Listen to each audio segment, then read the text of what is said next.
Hey y'all, I'm Elisa, the Scrappy Wife behind scrappywife.com, and today I am cleaning out one of the hardest categories to organize in your craft room.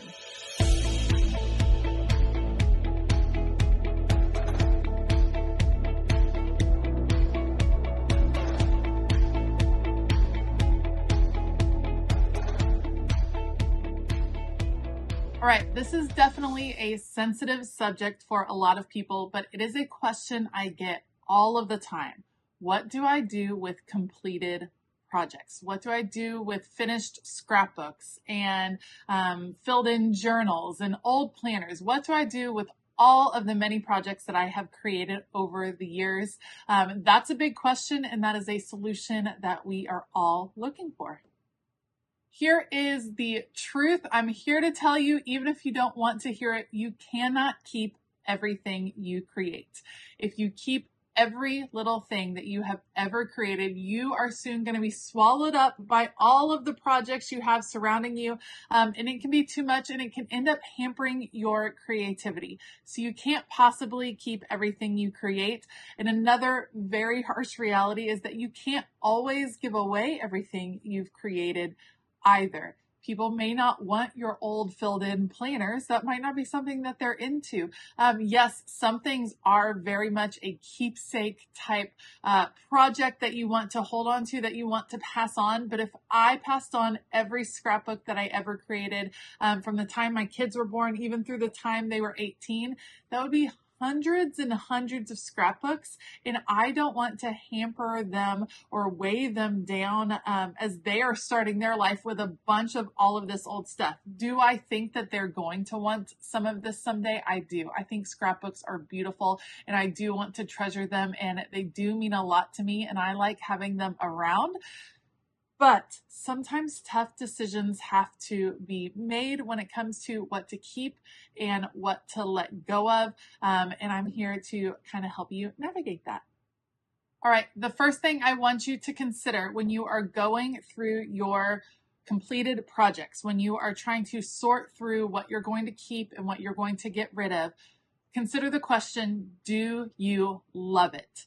I don't love every single project I've ever made. I don't love every single scrapbooking page I've ever made. I want to go through, look at them, and decide, do I love this or can I let it go? You will find that you might have some completed journals, some finished art projects, different things like that that were fun to create, and the process was amazing. But in the end, you're not in love with the product or with the ending product, and it's okay to let it go. The same thing for scrapbooks, which can be really hard. But if you have removable pages, flip through your scrapbook. What are you able to say, I love, I want to keep this spread, it's beautiful, or this one's just okay, I'm going to let it go. How can you pick out the highlights? That can be hard to do, but it can be really beneficial in the end. So do you love it? If you do, then you most definitely want to keep it. Is it just a meh, okay project, or is it just a completed, I checked it off, I'm done? Those might be in the category of letting them go.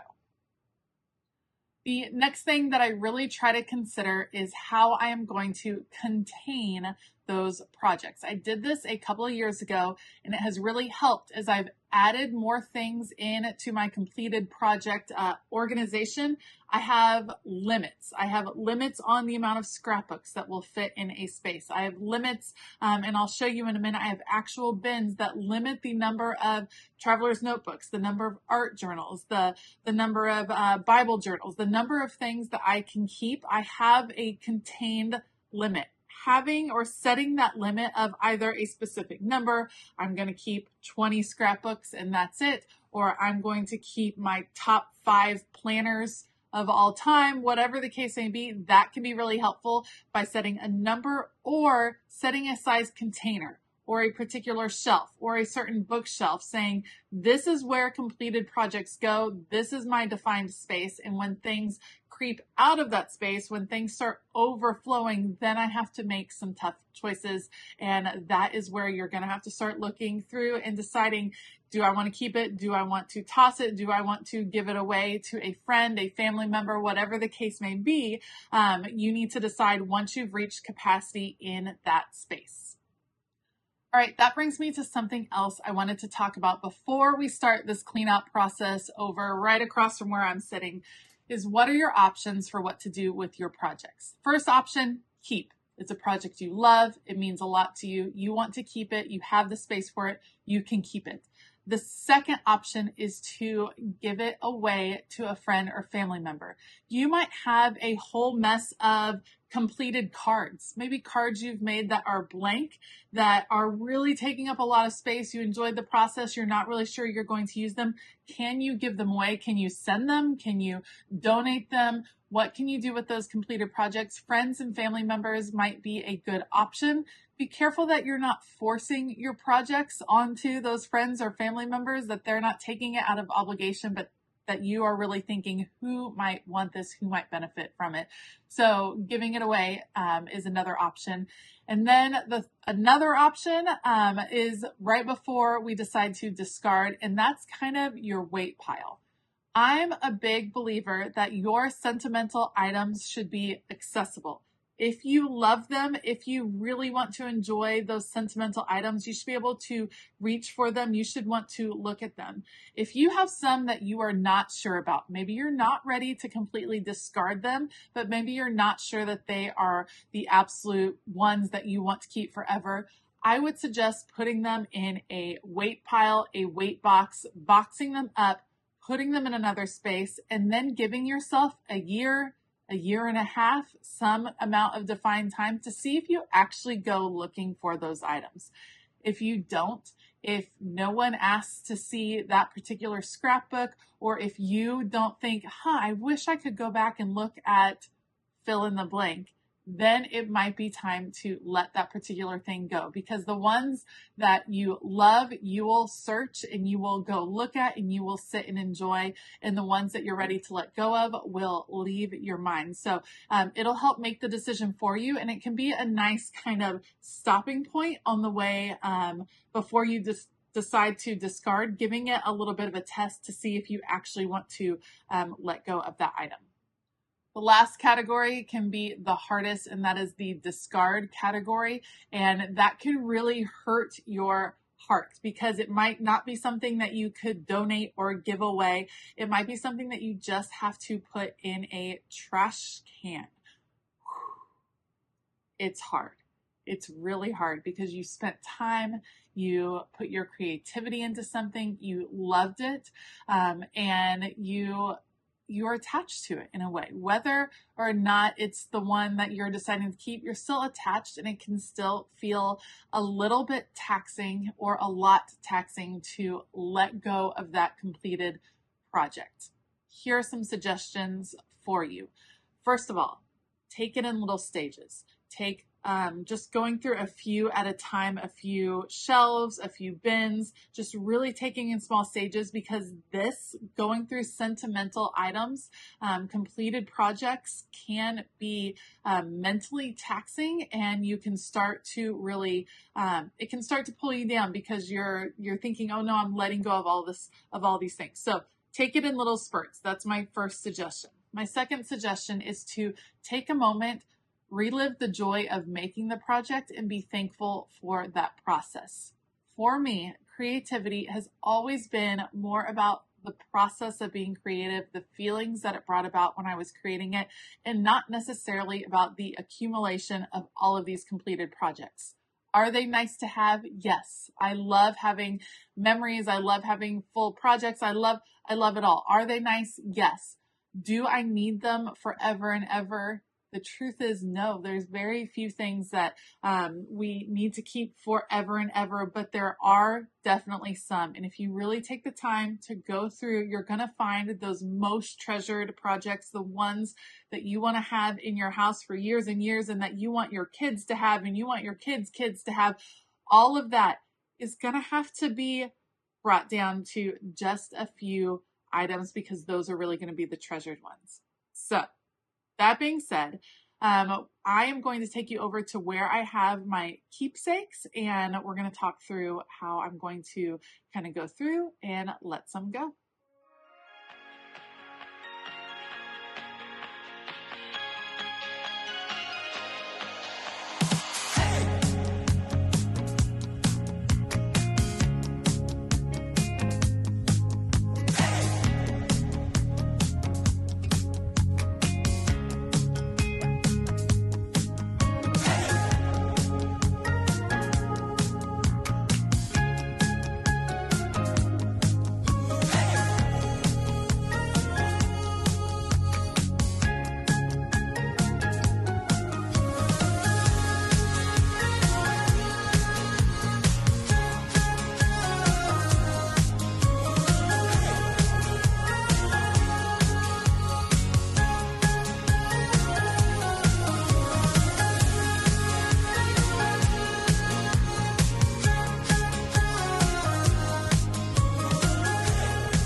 where I'm going to start. And this is kind of where I left things a couple of years ago when I cleaned out all of my completed projects. I picked up these bins at Target. These are, I think, the Bright Room collection. They're labeled traveler's notebooks, faith projects, planners, art journals. That's kind of completed projects. It has overflowed into some other bins and things over here that I want to clean out. We have completed December dailies, another completed art journal, and then lots of little projects that I just need to decide what I want to keep, what I want to discard, and then they're all supposed to fit into these. So that's where tough decisions are going to have to be made, which is what I'm going to do right now. So I'm going to go through, sort through these projects, see what I want to let go of, what I can give away, that type of thing. And I thought I'd bring you guys along with me. So let's start sorting. A few key things that I was looking for as I was going through these completed projects. Now, for the most part, these are art journals, planners, and faith projects. There are some traveler's notebooks that serve as scrapbooks. So things I was looking for in the project portion, did I actually complete the project? You'd be surprised how many projects I might have that are incomplete. And if they are incomplete, do I want to complete them or am I ready to move on? So that was something I was looking for. In the completed projects, how much did I actually write, especially in the faith planning or the faith-based ones? If I had the tendency to write more, that was an indication that that project had a bigger impact on me, and it was probably something that I wanted to keep. If I only jotted a few notes here and there, then perhaps it was not something that I wanted to keep in the end. So I had to go through and kind of be discerning. These were a little bit easier as I started going through things that had pictures, things that were gifts, that definitely started posing a little bit more of a challenge.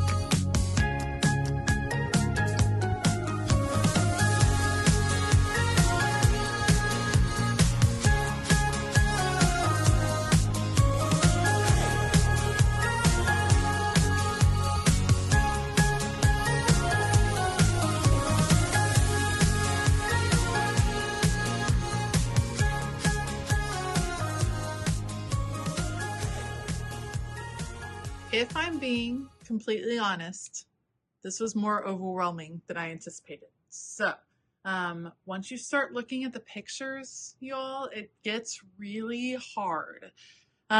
So here's where I am. This is stuff that is exiting my space.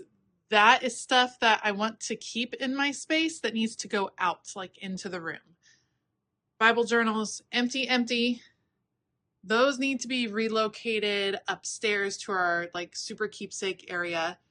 These are all boxes. They are actually going in what I call the Harry Potter closet. I moved some projects into them.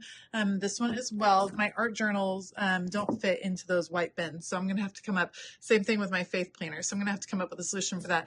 These are going in my Harry Potter closet for the time being because I need the space over here for some different projects, and these need to be relocated. So what I am going to be doing now, let me show you. These are scrapbooks right there. This is my cabinet. And then we have more scrapbooks over there. The goal, and part of my Glowforge is hidden behind that sign. The goal is for all of the scrapbooks to be in this cabinet, and for this cabinet to be open because I have more inventory that I'm wanting to put in there. But I don't know how that's going to work, so we're going to have to be a little bit creative. So I'm going to start rearranging some of these scrapbooks, move them around, and see what I can come up with.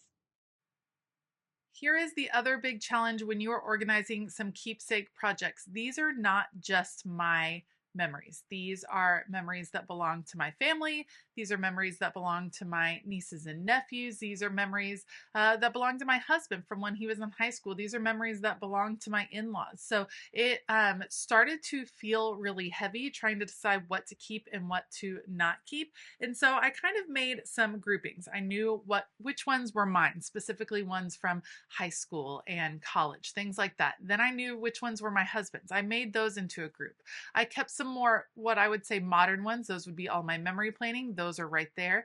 And then I kind of had a category that was our love story. So my husband and I together, I used to make him scrapbooks, and we used to kind of create books back and forth together when we were first dating and when we were engaged. So I kept it in those categories. That let me kind of group it and understand whose memories were in what place. And then as my memory collection grows, I can go to that group of people and we can work together to decide which ones we're going to keep and which ones we're going to let go of. For me, that was the easiest way to kind of start working through this really big project.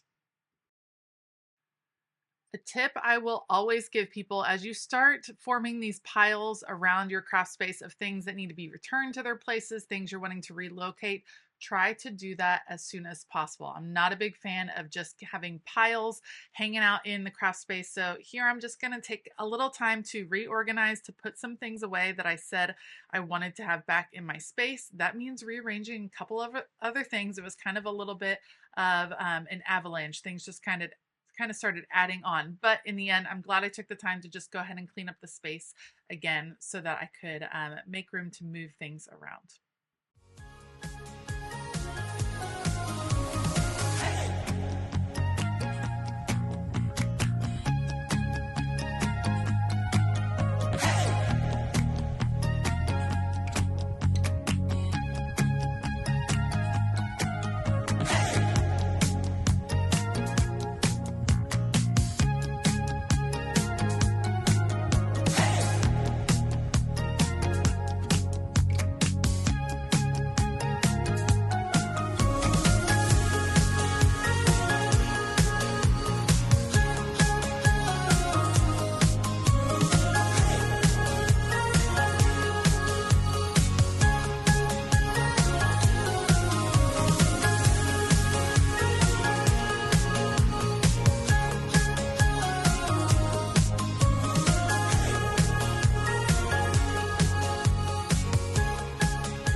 All right, so here is the state of things right now. This area is not done. Here's what needs to happen. We have scrapbooks down here that actually probably need to go upstairs. So there's a distinct chance that as inventory grows, scrapbooks and things are going to be relocated, but I was able to clear some shelves, which is important. That was a goal. I did discard things, which was another goal. And this is looking organized. This one is all scrapbooks. These are kind of the various sizes of scrapbooks. Still some things I want to do. This piece is empty. This piece I love and want to keep, but I don't think it's going to end up there. There's going to be some rearranging that happens in this area. All right, so like I mentioned before, cleaning out this part of my craft studio, making room for new things was much harder than I anticipated. I'm someone that is usually pretty good at parting with things, usually not extremely sentimental, but there's something about the pictures and the memories, and it's wonderful to relive them. And so I would say if you are attempting to downsize some of your completed projects, if you're attempting to kind of rearrange things in your space, give yourself a lot of grace, give yourself time. I could tell pretty soon when I started that I was only going to be able to do this part of it in short bursts, which is why that part of the room is not done, just because I'm not ready to go through every single album. I was ready to go through a lot of the projects. The albums are going to be another case, another run, another day, and that is okay. I wanted to leave this little note of encouragement because cleaning and organizing is difficult and it's a process, and it's not something that's just going to happen overnight. It's something that's going to take several different pass-throughs, several different opportunities. So if you are in the middle of it, if you are stuck, if you are kind of overwhelmed to get started, I wanted to give you a little bit of encouragement. You can do it. Take it in small chunks. Do what you can in a day, in a sitting, and then give yourself a moment to breathe, and then come back to it the next day or the next weekend or whatever the case may be. You will make progress. Just don't stop. You can do it. Thank you so much for joining me today. I do want to give a huge shout out to all of my Patreon members. Thank you all so much for all of your continued support.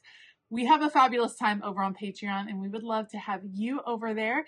If you'd like to find out more about all of the different perks you can receive, you can click the link down in the description box below to find out more and start your free trial today. All right, I hope that you have a fabulous day. And as always, keep it creative.